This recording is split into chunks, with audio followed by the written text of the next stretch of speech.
And we're live. Hold on just a sec for you guys. There we go.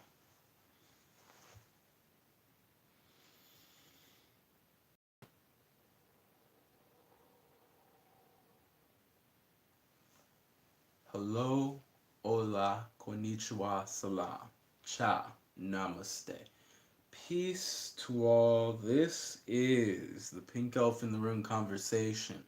And what we're going to discuss for today is people's agendas. What do I mean by people's agendas in any case? No, I don't mean meditation. But that's a good one. Um, what I mean by people's agenda in any case is there are many people out there that see, for example, events that are going on across the world and they are trying to sway people's judgments on thoughts. You could even say, even I am in a sense doing the same thing, swaying people's judgments. But at the same time, what I would tell people is that it's a choice.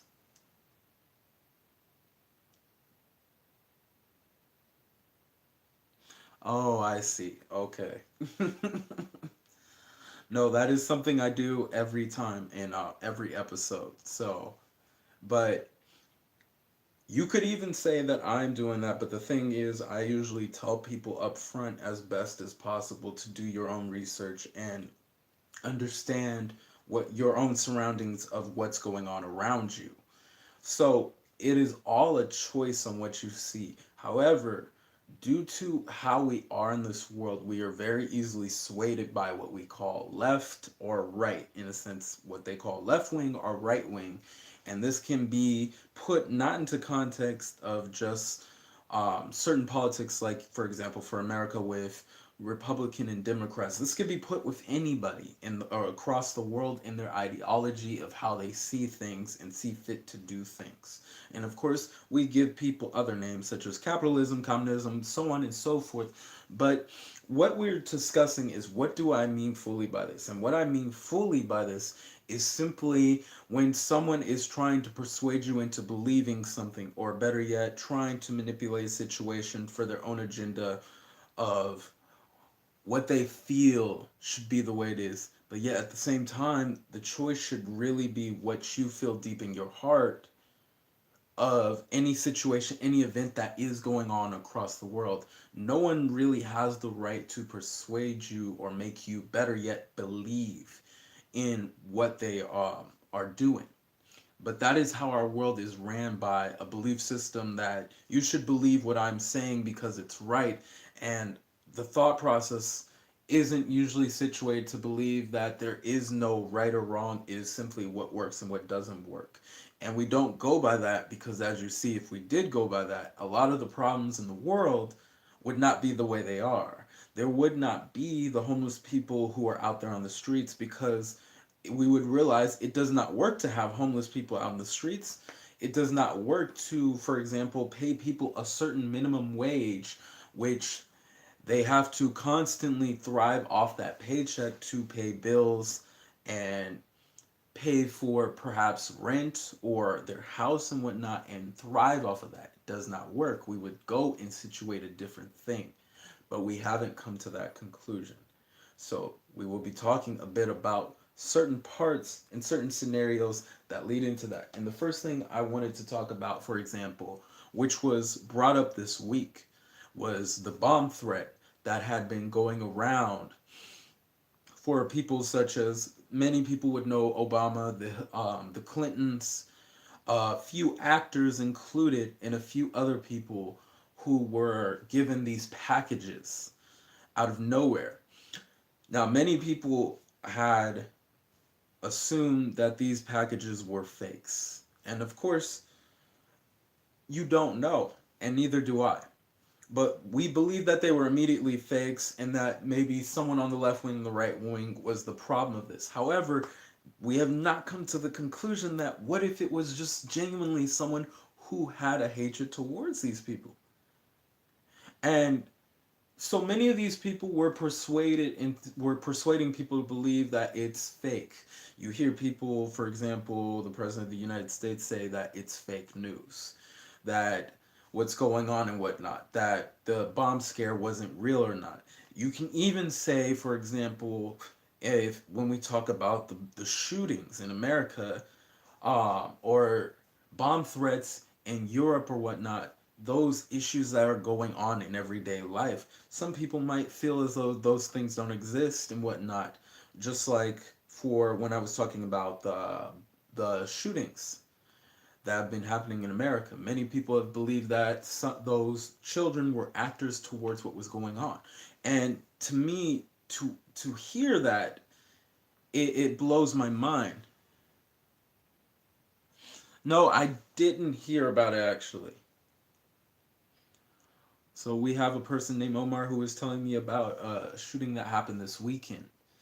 And I might have heard of it, or it might have been about to happen, because there was a man who was actually about to go on a shooting spree for that as well.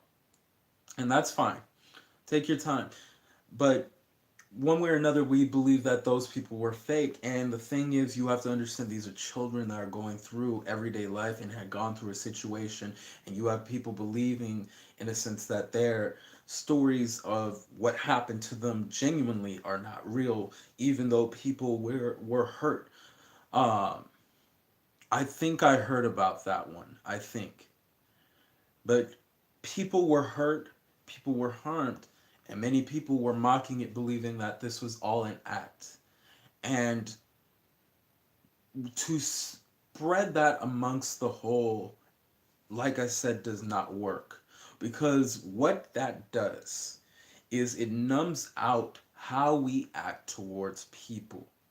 We are already numbed out to the fact of the harm that is happening to people due to constant killings, bombings, and people harming, police brutality, and so on.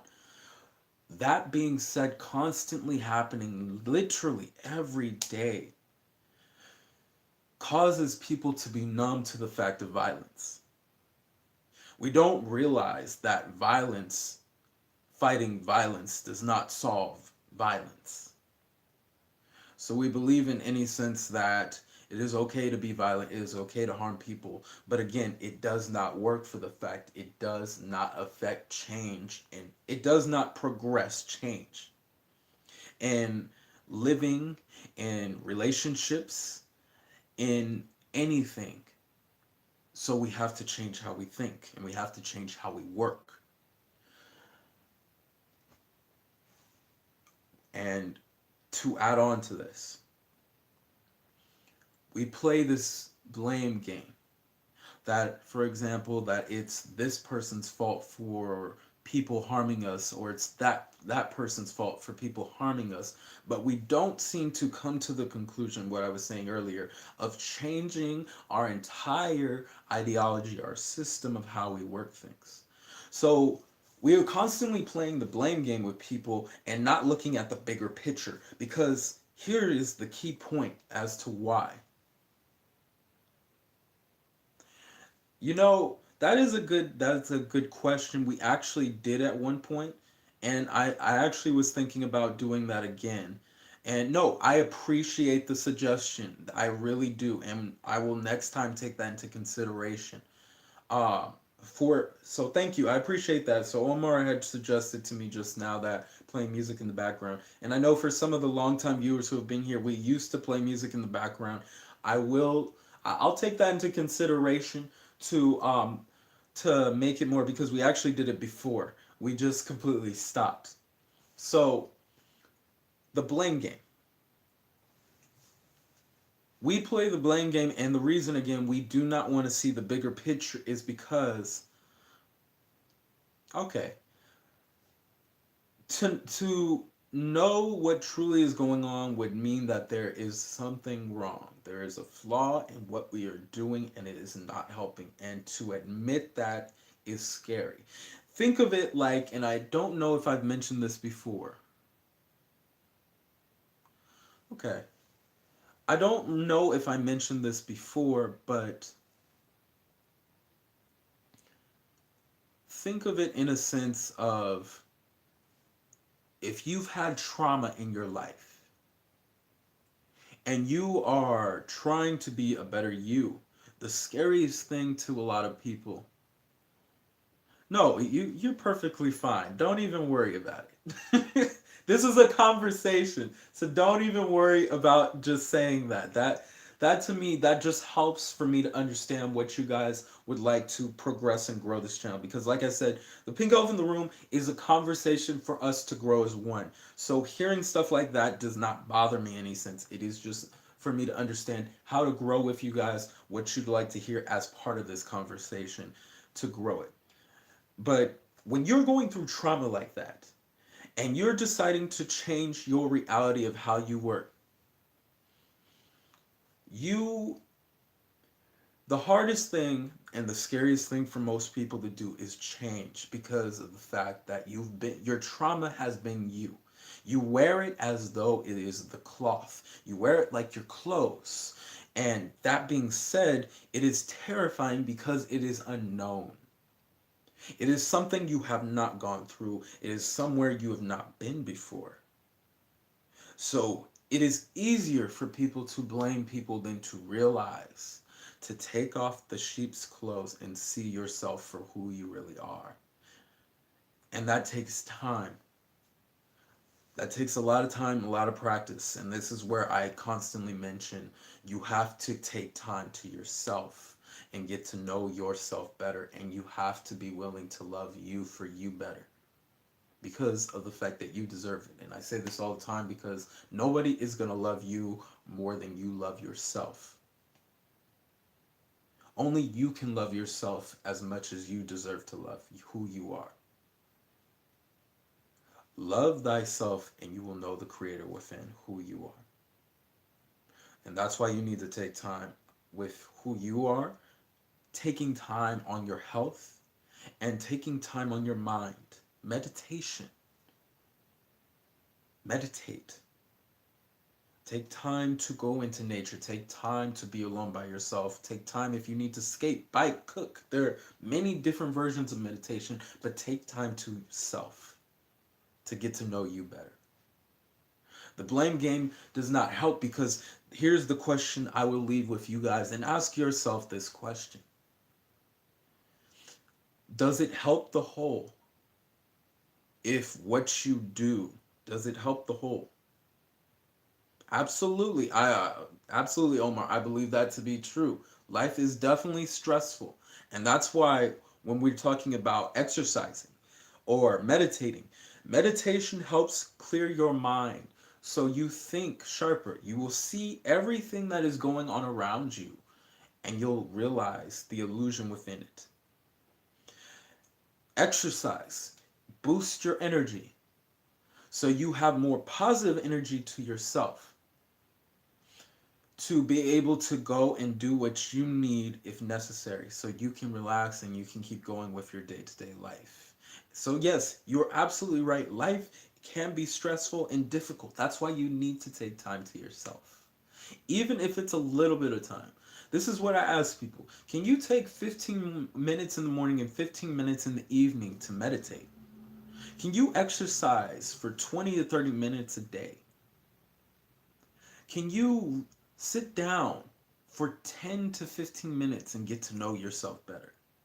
And can you cook meals for yourself that keep you balanced and making sure that you are happy, you are healthy, you are feeling good about who you are? Ask yourself that question and you'll understand who you are a bit better. The other thing to add on to this is many of us do not observe these agendas and we don't observe what they cause. Many of us know this saying, united we stand, divided we fall. Using what you call left wing, right wing, communist, capitalism, whatever, socialism, whatever it is out there, to expand on something is a separate piece of believing that is separate from the whole. It doesn't matter if it's all lives matter. It doesn't matter if it's Black Lives Matter. It doesn't matter what it is out there. You are separating yourself from other people. That being said, we do not observe these things, and we do not observe as a whole that we have to work as one. It cannot have separation of any kind. You have to be willing to work as a whole to make things happen, to change your reality as it is. So when we talk about these people who create these agendas, the question should be, does it work for the whole? Does it work to blame people and say that they're actors? Does it work to blame people for these bomb scares and blame the right wing, the left wing, and tell them that they're the ones who caused these problems? Does it work to blame a person of color for different problems going on in life? That is the question you should ask yourself. Does it work as a whole? If it doesn't, it doesn't. And it's very observable, it doesn't. Working as a whole is more vitally important than working separate. We are individuals, and of course, we need nothing but to be who we are in our individuality.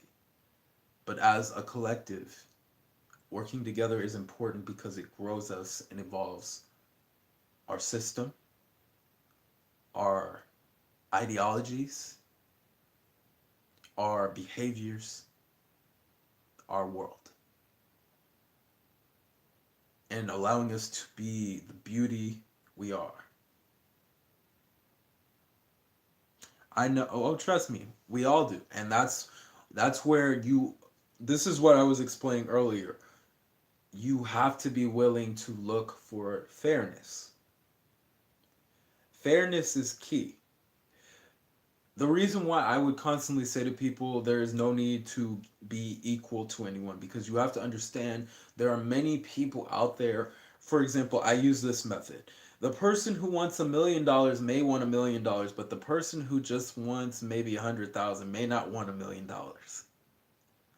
And that person you are helping to earn that, you help the person earn the $1 million, it would be fair to give that person the $100,000 they desire, because maybe they desire a simpler life than the person who desires the extravagant life for $1 million.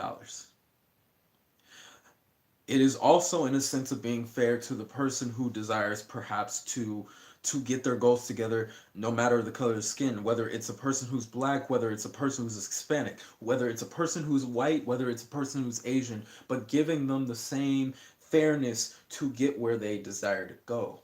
Be fair to the people around you and understand those people around you, because you have to realize that there is beauty within all of you.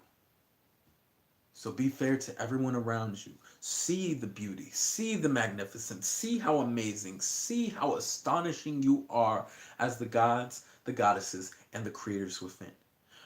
And remember that to know thyself is to know the creator within, who you are.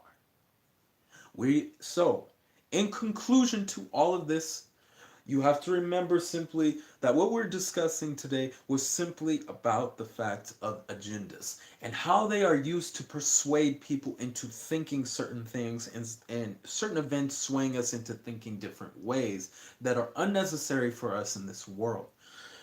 Understand that the bomb threat, for example, was a perfect example of people making excuses to blame people. Speaking of blaming people, the blame game.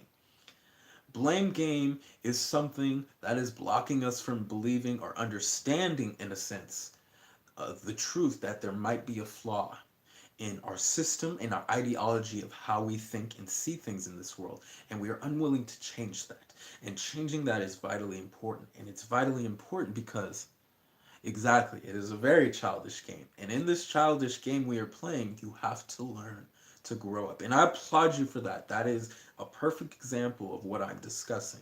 It is a childish game. And for us, we have to grow up and grow each other. Exactly.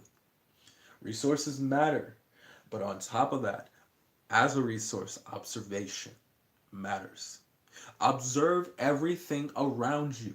This is why I said meditating and everything, because you have to work to be who you are. If you are desiring to be your peace, it does not help you to find separate people who believe in separate things, because they are not about peace. They are about a certain specific agenda that they see fit as peace, but not the whole. As a whole, everyone deserves peace.